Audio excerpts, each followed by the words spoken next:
I am super excited to be joined with David R. Goyes, who is a senior researcher at the University of Oslo, Norway, from where he holds a PhD that has contributed to North and South global relations in ecological violence, trauma and memory, and Indigenous rights and knowledge.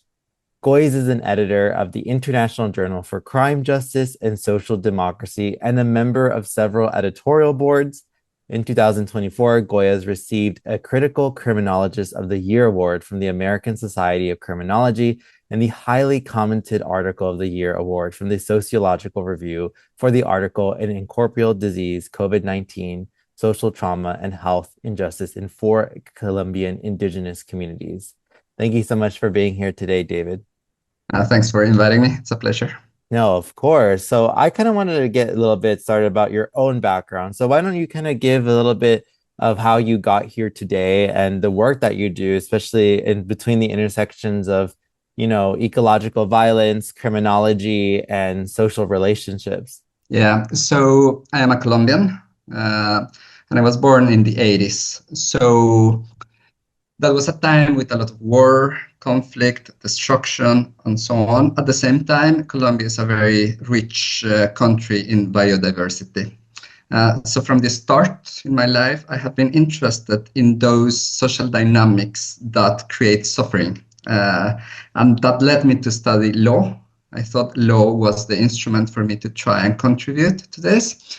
And I grew a little bit disappointed with the law, with the legal system. And then I thought I could try something else. I could try to understand society in general, to contribute to it. And that's how I became a researcher, a criminologist. And that's why I came to Norway to do my PhD and then to keep researching from here. Absolutely. And I think, when we talk about law and the mechanisms to the rights for nature, to protect nature, we often have seen it skewed towards the side of corporations instead of the people. And, you talk a lot in your work about criminology. And I think that when we talk about the environment and crime, we've introduced terms like ecocide, which is the destruction of, environments due to the increase of global capitalism. But you talk a little bit about your work about green criminology. What is green criminology? So I have to define what criminology is to start with. So criminology wants to understand why people commit crimes. It started 100 years ago, a little bit more. And the main interest actually was to understand why people hurt each other. And then the people who started with criminology, they thought crimes are the most harmful and damaging acts. So let's study crimes to understand why people hurt each other. So for many decades, they were studying things like murder or sexual assault or kidnapping or drug dealing and so on. But recently, another group of scholars said, if we want to study what hurts people, then we also need to study nature. Because when we are destroying nature, we are destroying ourselves and we are destroying other beings on the planet.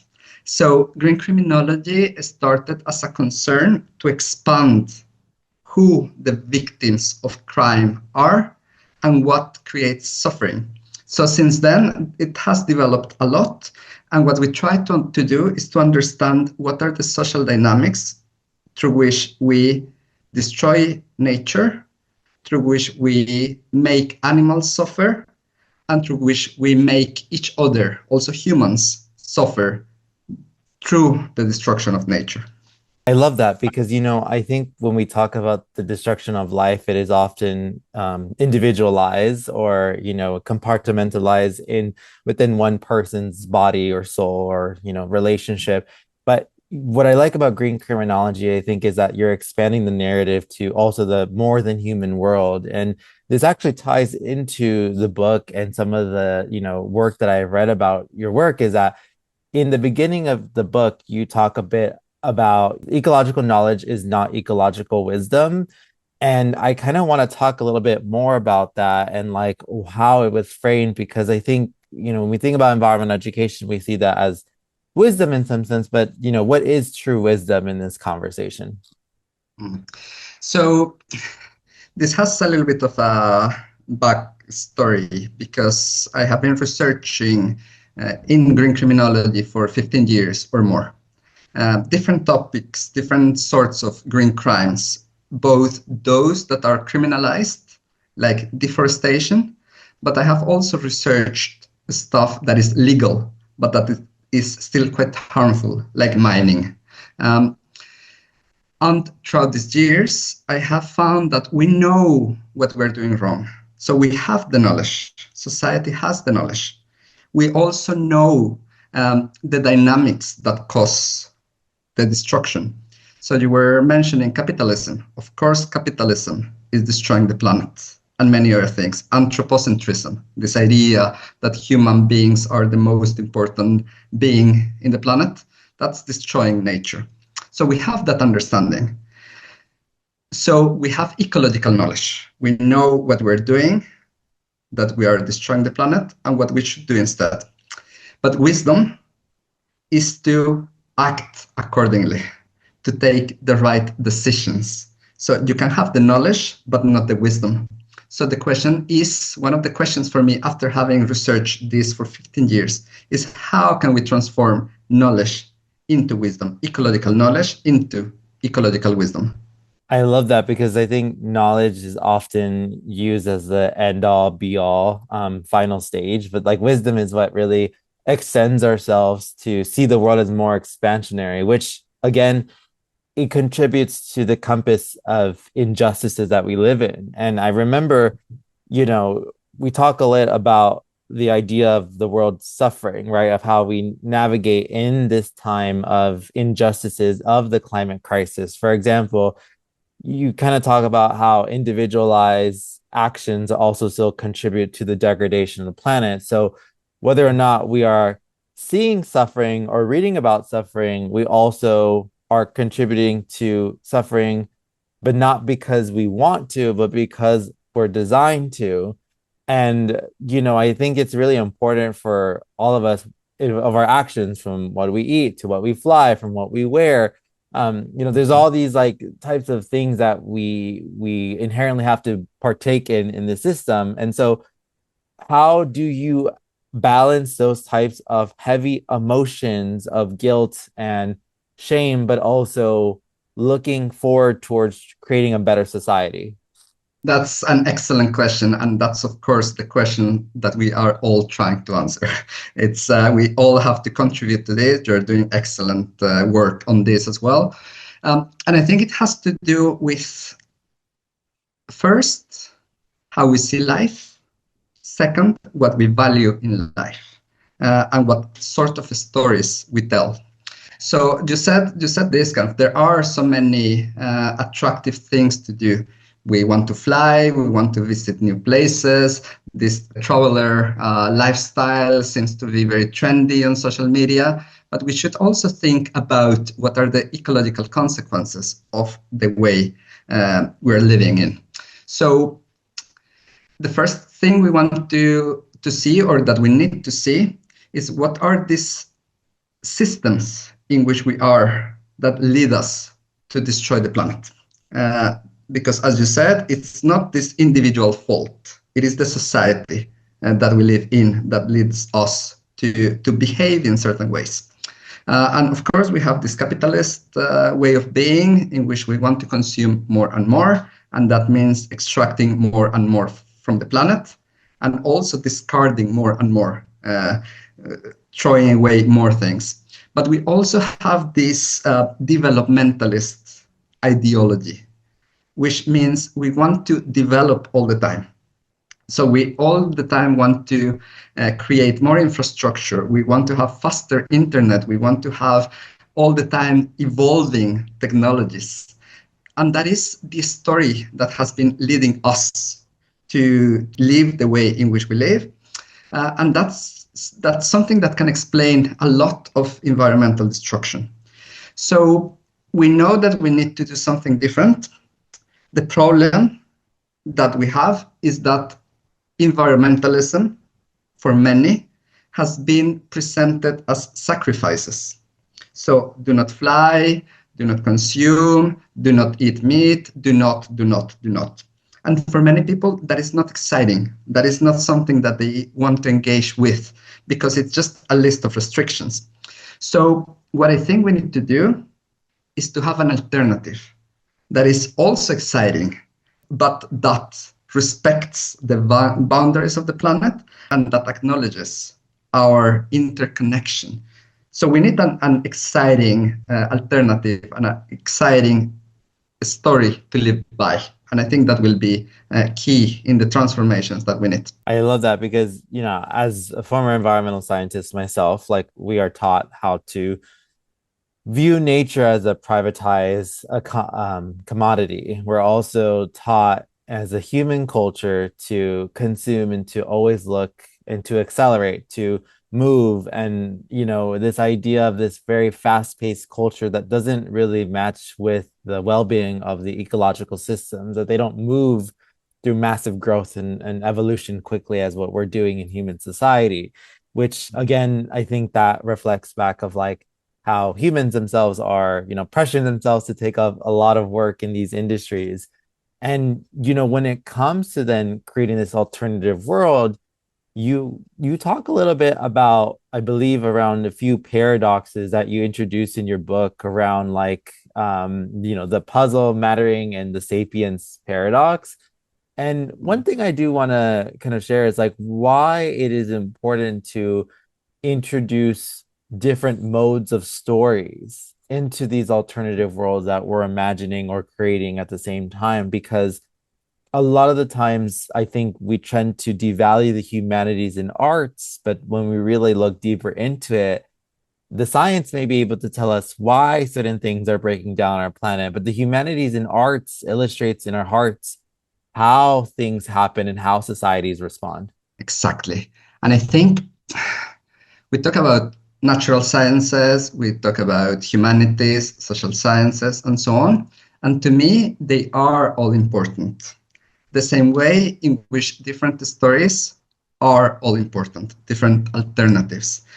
And what I'm trying to say with this is that diversity is important.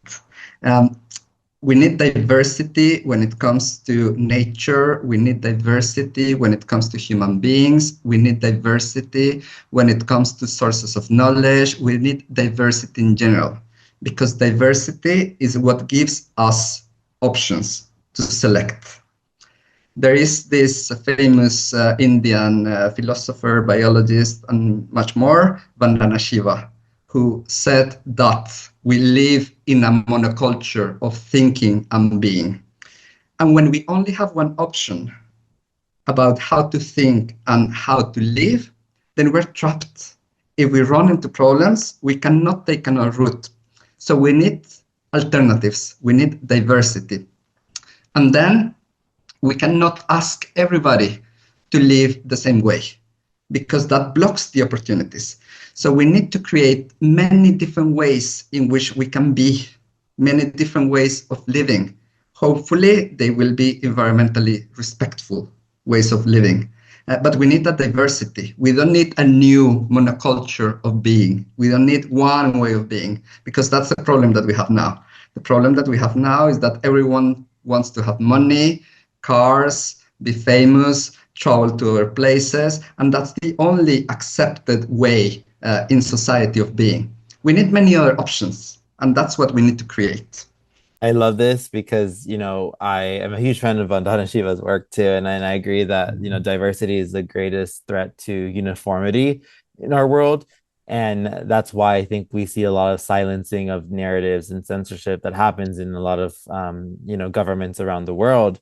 And this kind of leads into kind of like the next question is that like, we as scholars, we as educators, we as, scientists are able to talk about these discussions and, to expand our narratives. But one thing that I've seen often in dominant environmental spaces is this like rejection of the spiritualness.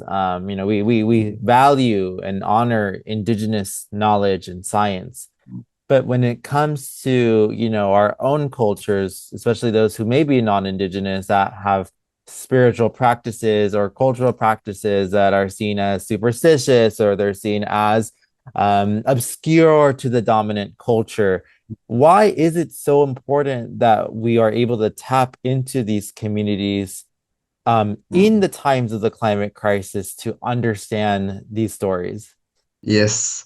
So something that I find fascinating is that Western society has become very critical of spirituality without realizing that Western society is very spiritual because it has now this sacred element or two sacred elements, which are money and consumption items.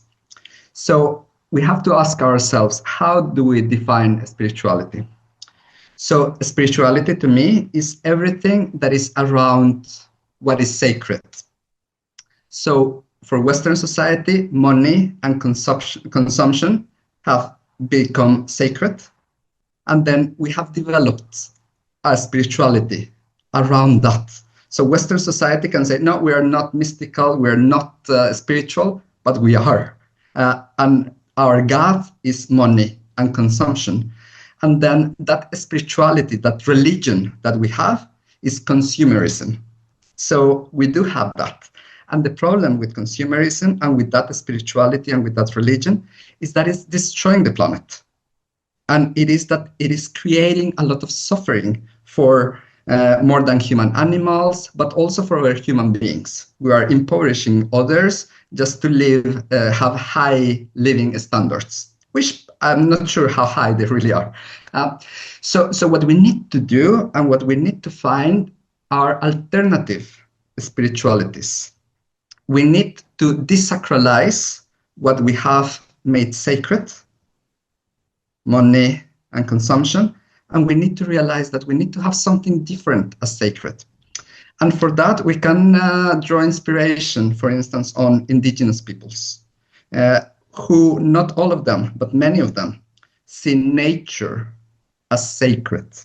You may be familiar with this concept of Pachamama, which is beautiful from where I'm from the Indian region.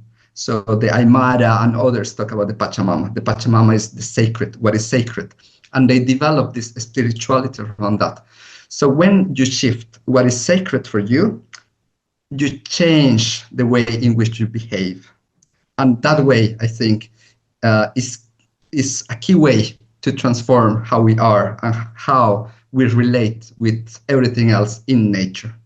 I think this goes back to how in our dominant Western cultures that we live in, it has almost drained the ecological wealth of what we truly should be valuing and has shifted our mindset. And I love the points that you said, like, our own new religion is consumption, and which is true because it is a practice that is done every day, that it is not seen as this sense of nobility, status, this relationship of having ownership of something that may not be really true what we really want in society, which makes sense of why many affluent people maybe sometimes be lonely with this idea of wealth, right? Of how much success, what success truly means in society.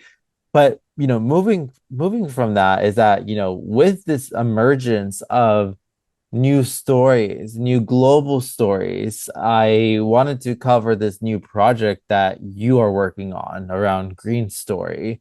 And you focus a little bit about on four central themes of new stories that should be not just proposed, but to be illuminated in conversations. And I want to ask you what exactly this project is and talking a little bit about the themes and your relationship to them.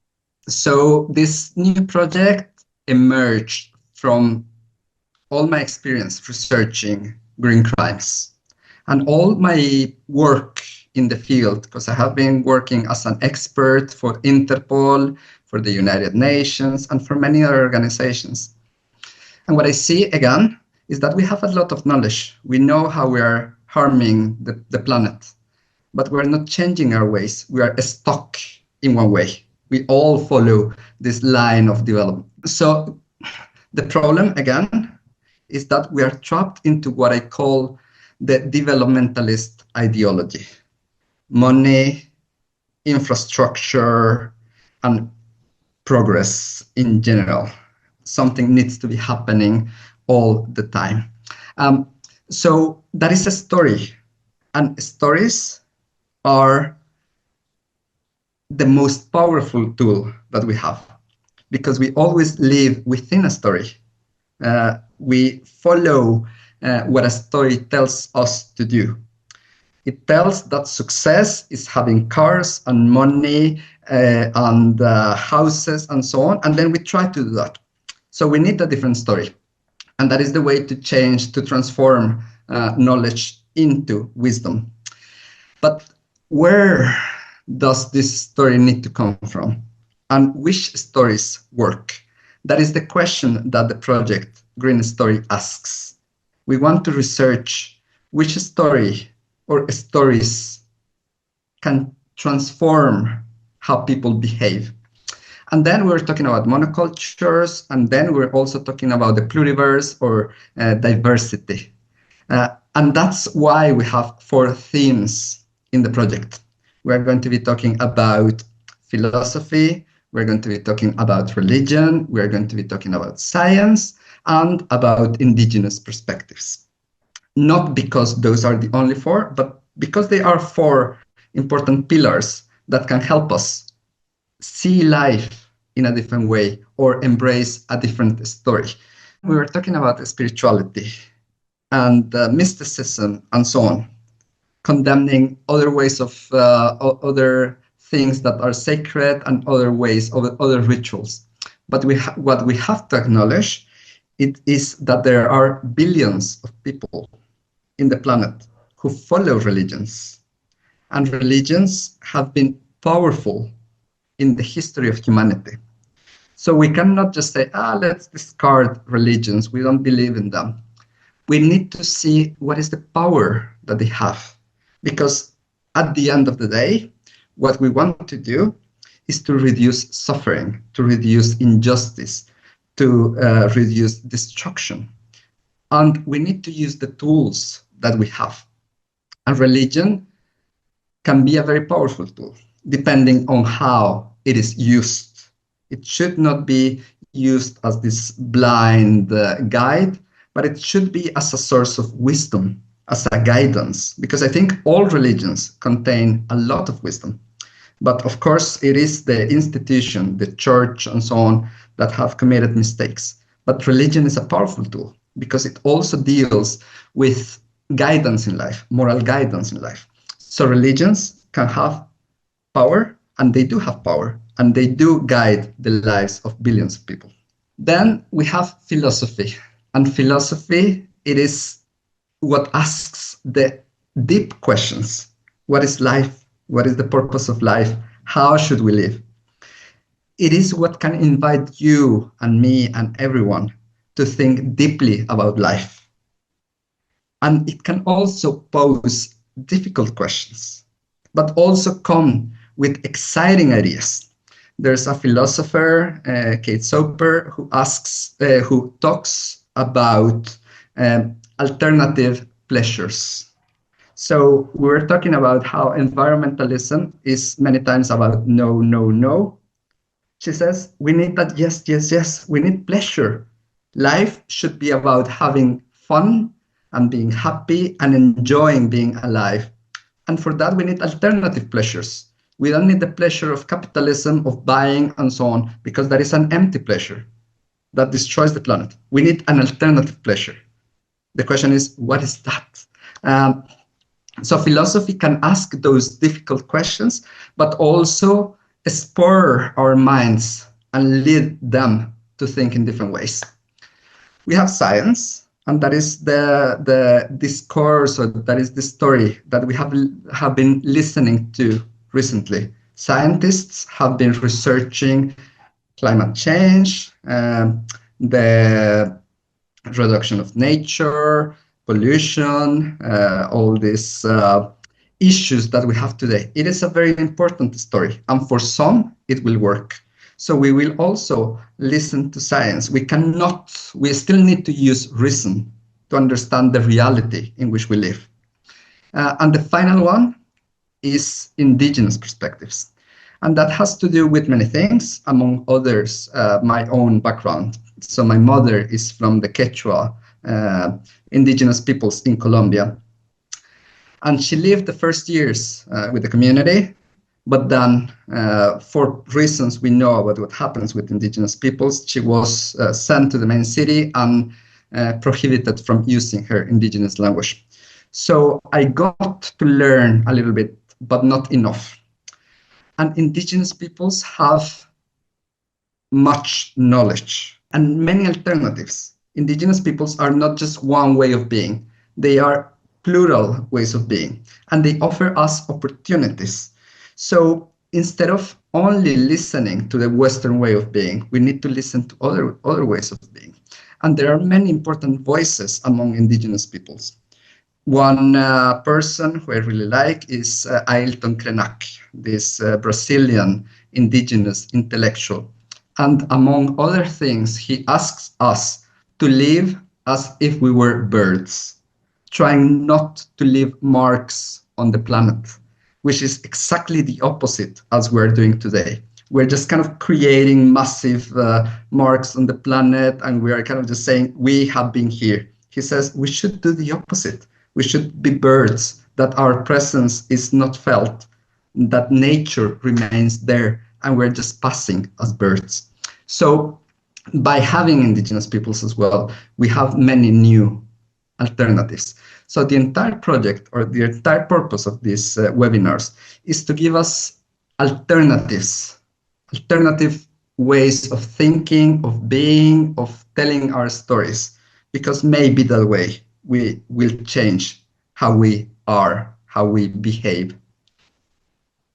Thank you so much for sharing that. And I'm truly excited to tune into some of the webinars that are going to be happening. And I do think that it's, in a world where education's already being defunded across different countries, these webinars are free, open access for the people. And, you'll be supplementing those webinars with also podcast episodes to support.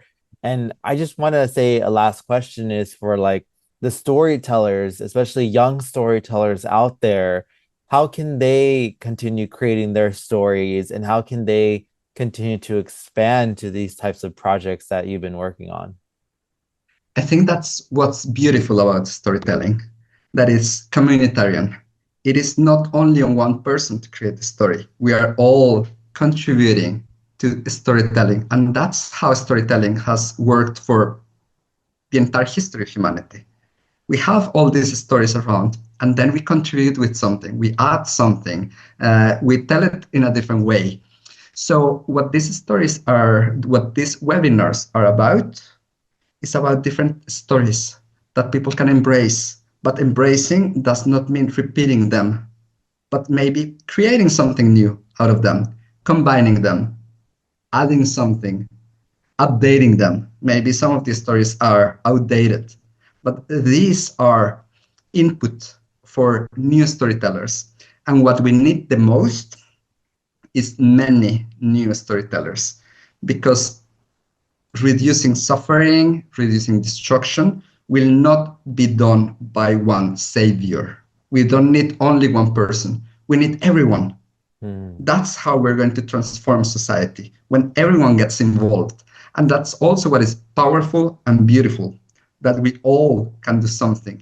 We don't need to be a president, or we don't need to be something very powerful. We all can, through our storytelling, do something. And storytelling is not only about words. Storytelling is about behaviors as well, because the way I behave every day, the clothes I wear, what I do, that tells a story of who I am.